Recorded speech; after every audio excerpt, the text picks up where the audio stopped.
ગઈ તારીખ 23/3/2026 રોજ કલાક 21:15 વાગ્યાના સુમારે બાજીપુરા મંગલમ પાર્ક સોસાયટી ખાતે રહેતા પ્રકાશ બારકુભાઈ પાટીલ, ઉંમર વર્ષ 66, જેઓ કલરકામનો ધંધો કરે છે, તેઓ તેમના મિત્રના ઘરે જમી અને તેમની એક્ટિવા મોટરસાયકલ ઉપર પોતાના ઘર તરફ જતા હતા ત્યારે તેમની સોસાયટીના નાકા પાસે આ કામના એક આરોપીએ તેના ગળામાં પહેરેલી ચેન ખેંચવાનો પ્રયત્ન કરતા આ કામના આરોપીએ પોતાની ચેન ખેંચતી બચાવવાનો પ્રયત્ન કરેલ અને જેમાં તેઓ મોટરસાયકલ પરથી પડી ગયેલ, જેથી આરોપી બૂમાબૂમ થતા ભાગી ગયેલ.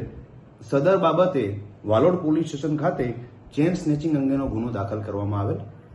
આ ગુનાની તપાસ દરમિયાન લોકલ ક્રાઇમ બ્રાન્ચ તથા વાલોડ પોલીસ સ્ટેશનની ટીમ તપાસના કામે જોડાયેલી અને તપાસના કામે એવું ધ્યાન પર આવેલ કે સદર ગુનામાં કુલ 5 આરોપીઓ સંડોવાયેલ છે, જેઓએ એકસમ થઈ પોતાનો સમાન ઇરાદો બર લાવવા માટે લૂંટ કરી ધાડ પાડવાનો પ્રયત્ન કરેલ હોય અને સદર ગુનાના કામે એક સ્વિફ્ટ ગાડીનો ઉપયોગ કરેલ હોવાની હકીકત તપાસ દરમિયાન ફલિત થયેલ.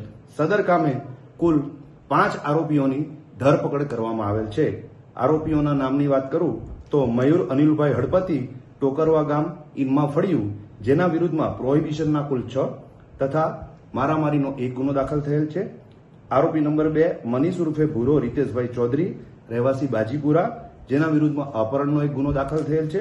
આરોપી નંબર 3 હેમંતભાઈ જયંતિભાઈ ગામિત, રહેવાસી ઇન્મા ગામ, જેના વિરુદ્ધમાં પ્રોહિબિશન તથા મારામારીના 1 ગુના દાખલ થયેલ છે.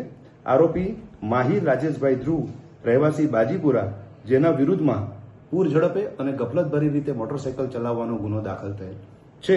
આ સિવાય આરોપી નંબર 5 જેનિલભાઈ ઉર્ફે સનકો મહેશભાઈ પટેલની પણ ધરપકડ કરવામાં આવેલ છે. આ 5 આરોપીઓને આજરોજ નામદાર કોર્ટમાં રજૂ કરવામાં આવેલ છે અને તેઓના તારીખ 27/3/2026 કલાક 16:00 સુધીના પોલીસ કસ્ટડી રિમાન્ડ મેળવવામાં આવેલ છે.